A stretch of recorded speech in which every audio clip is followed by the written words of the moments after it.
So we know that the government is loving their holiday parties, and perhaps the most egregious is one that we've been anticipating for a couple of weeks. JR laughs as soon as Mike Pompeo's face shows up.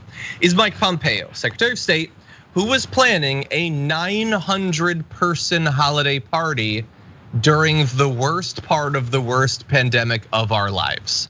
So how is that actually going? Well, to give you an idea of how fun and awesome and well attended of an event it was planned to be, Pompeo ended up not going. His name was on the invitation, he was scheduled to speak, but he canceled his speech and tapped a substitute speaker, according to 2 officials. Now here's the thing, the 900 figure was how many people he was inviting. He wanted to have those 900 people. 70 people RSVP'd for the event as of Monday night, and even fewer actually showed up, which sort of makes sense considering how bad the pandemic is. Now here's the thing, that does still leave some people, not 900 and not Mike Pompeo, which is a great way to host a Mike Pompeo 900-person party. The State Department had said that masks would be required for attendance and it would enforce social distancing guidelines for those 70 people who showed up. Now, one would imagine it's much easier to socially distance at a party where fewer than 1 in 10 people actually show up.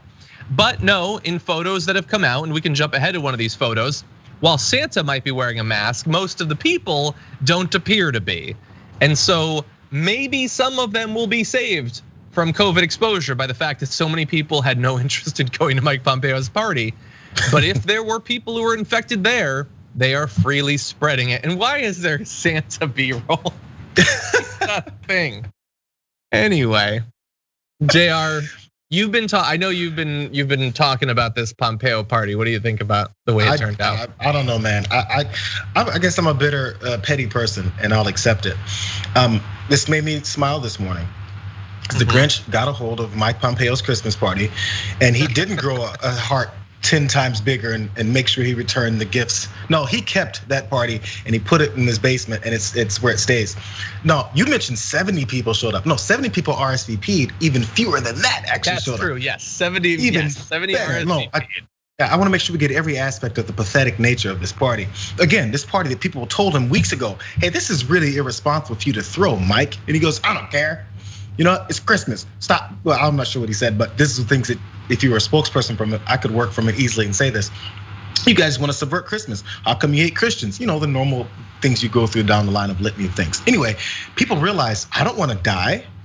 Why would I show up? And in fact, Mike Pompeo didn't show up because he has to quarantine because he's been around someone who tested positive. Yeah. Jesus. And one last alert there. Oh, yes, sorry. So I'm sorry. So that's amazing. Like, somebody in Twitch mentioned when you're not popular enough to be a super spreader. Hey, I remember inviting people and to parties. I'm not sure, actually I never really tried. But if I had, they wouldn't have. So I get it. But think about what happened. One of 2 things happened, and neither is good for Mike Pompeo. Either Mike Pompeo canceled his appearance because he had just found out that he had been infected, which should be a reminder to him, or exposed potentially. We don't know that he's actually infected, but he's quarantining. And that should have been a reminder to him that these are dangerous times, as if anybody needs one, but these are dunces. So, and then he should have canceled the party to protect other people, but he didn't do that. Or he canceled before he found out that he had been exposed and just decided the risk was too great, but still let other people go and potentially get infected. Neither of those is good. Fundamentally irresponsible, playing fast and loose with people's lives. You know, hopefully he hasn't been infected because we don't want anyone to be infected, but like, he's one of the last ones who hasn't had it at this point. And he's still encouraging effectively other people to get it. Like that, you know, sweet old man who's playing Santa might have been exposed to COVID thanks to Mike Pompeo refusing to listen to the scientists. Yeah, for some reason the pathetic looking Santa just does it for me, because as many people who've watched long enough know, I have a lifelong crusade against the existence and lies of a Santa Claus. Just saying. Anyways, why is that? Against the Santa Claus thing. It's the dumbest idea. It's stupid to continue to lie to your children and tell them be good all year so that this stranger can come in your house and give you things. After we tell them for the rest of the year, hey, don't let strangers give you things. And definitely if someone starts beating on the door, don't open it and let them in.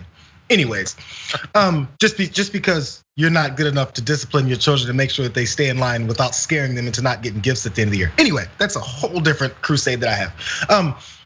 But the fun thing about this that I was noticed in this Washington Post article about this failed party.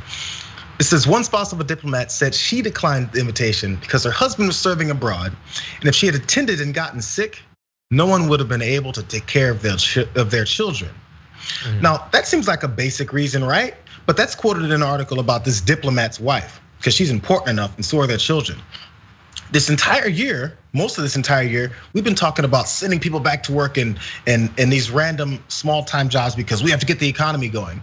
But things like this, we can quote her saying she's not gonna show up because if she dies, who's gonna take care of the kids? But when you have random people making minimum wage, and we're like, who cares if they get sick and die? Well, who cares if they have kids that who knows who's gonna take care of those kids afterwards? We gotta get the economy going again. But you have this, I guess, recognition of their life and their situation and their kids and what could happen if they get COVID. Suddenly COVID is dangerous and worthy of being warned about and avoided when it's these types of folks. Exactly. Yeah. The only hope, and we've known this for a long time across a lot of different topics, for them to actually care about something is for it to hit incredibly close to home. That's the only thing that can get some of these conservatives to accept the reality of something. And not even necessarily then. And Trump had COVID and he doesn't take it seriously. Not at all.